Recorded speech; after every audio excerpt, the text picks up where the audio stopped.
வணக்க மக்களே, சற்று முன்னிலையான செய்தி ஒன்று விளையாடுவதா 2026 சட்டமன்ற தேர்தலில் விஜய் தலைமையில் புதிய கூட்டணியா? டிடிவி தினகரன் சொல்வது என்ன? வாங்க வீடியோவை முன்மாக்கலாம். அதாவது தமிழகத்தில் நிலவக்கூடிய வருகின்ற 2026 சட்டமன்ற தேர்தலுக்கு இன்னும் சில மாதங்களே இருக்கும் நிலையில்தான் அனைத்து கட்சிகளுமே தங்கள் கட்சி பணிகளை எல்லாம் தீவிரமாக மேற்கொண்டு வருகிறது.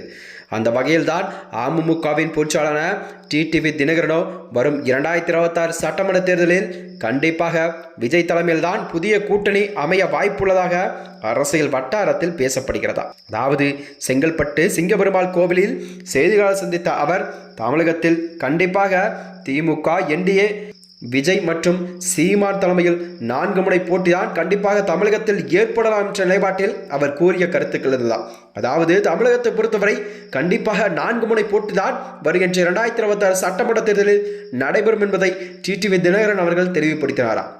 அதாவது எதிர்பாராத அணி மாற்றங்கள் நிகழலாம், தமிழகத்தில் அரசியல் களம் கண்டிப்பாக மாறலாம் என்ற நிலையில்தான் அவர் பேச்சுக்கள் இருந்ததாம். அதாவது அதிமுக தரப்பில் விஜய் அவர்கள் கொடியேந்தி நிற்பதை குறிப்பிட்டு பழனிசாமி விஜய் தலைமையிலான கூட்டணிக்கு செல்ல முயற்சிப்பதாக தோன்றுகிறது என்றும் அவர் தனது கருத்துக்களை தெரிவித்திருந்தாராம். கரூர் கூட்ட நெரிசல் சம்பவத்திற்கு பிறகு கூட அதிமுக மற்றும் பாஜக விஜய் தலைமையிலான தாவேகாவிற்கு ஆதரவாகவே பேசுவது, இந்த வியூகங்கள்லாம் கண்டிப்பாக கூட்டணிக்கான வலு சேர்ப்பதாக அரசியல் வட்டாரங்கள் தெரிவிக்கிறதாம். இது மட்டுமன்றி டிடிவி தினகரன் மேலும் கூறுகையில், கண்டிப்பாக விஜய் தலைமையில்தான் புதிய கூட்டணி அமைப்பதற்கான வாய்ப்புகள் தமிழகத்தில் நிலவும் என்ற நிலைப்பாட்டில்தான் அவர் கூறியிருக்கிறார். தமிழகத்தை பொறுத்தவரை திமுக தலைமையில் ஒரு கூட்டணி, என்டிஏ கூட்டணி, விஜய் தலைமையில் ஒரு கூட்டணி மற்றும் சீமான் தலைமையில் ஒரு கூட்டணியா என தமிழகத்தில் கண்டிப்பாக 4 முனை போட்டிதான் நில உள்ளதாக தேர்தல் நெருங்கும் நேரத்தில் கண்டிப்பாக இது அமையும் நிலைதான் கூறியிருக்கிறார்.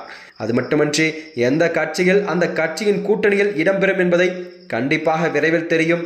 ஆனால் பழனிசாமி பேசுவதை பார்த்தால் கண்டிப்பாக பிள்ளையார் சொல்லி போட்டுட்டாங்க என்றுதான் சொல்வதை பார்க்கும் பொழுது விஜய் தலைமையிலான கூட்டணிக்கு செல்வதற்கு தயாராகி விட்டாரோ அல்லது முயற்சி செய்கிறாரோ என்று தோன்றுகிறதா. ஏனென்றால் அவரது கூட்டத்தில் விஜய் கொடியை அதிமுகவினர் தூக்கிப்படுத்து என்றதை அனைவருமே பார்த்திருக்கிறோம் என்பதால் தான் சொல்கிறேன் என்று அவர் கூறியிருந்தாராம்.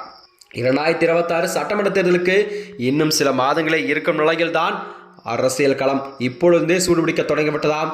திமுக கூட்டணியில் தொடர்ந்து செயல்படும் என எதிர்பார்க்கப்படுகிறது. அதிமுக பாஜக கூட்டணியில் திமுகவிடமிருந்து ஆட்சியை எப்படியாவது பிடிக்க தீவிரமாக செயல்பட்டு வருகிறதாம்.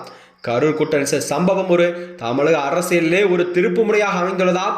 இதற்கு முன்பு வரை தாவேக தலைவர் விஜய் திமுக, அதிமுக, பாஜக ஆகிய 3 கட்சிகளையுமே விமர்சி வந்த நிலையில்தான் கரூர் சம்பவத்துக்கு பிறகு அதிமுக மற்றும் பாஜக தாவேகாவிற்கு ஆதரவாக பேசியுள்ளதாம். இதனால்தான் அதிமுக கூட்டணியில் கண்டிப்பாக தாவேகா இணைய அதிக வாய்ப்புள்ளதாக பேசப்பட்டு வந்தது. இந்த சூழலில்தான் டிடிவி தினகரனும் இந்த கருத்துக்களை எல்லாம் தெரிவித்து வருகிறார். அது மட்டுமின்றி இது போன்ற செய்திகளை தெரிந்து கொள்ள நமது சேனலை மறக்காமல் சப்ஸ்கிரைப் செய்து கொள்ளும். நன்றி, வணக்கம்.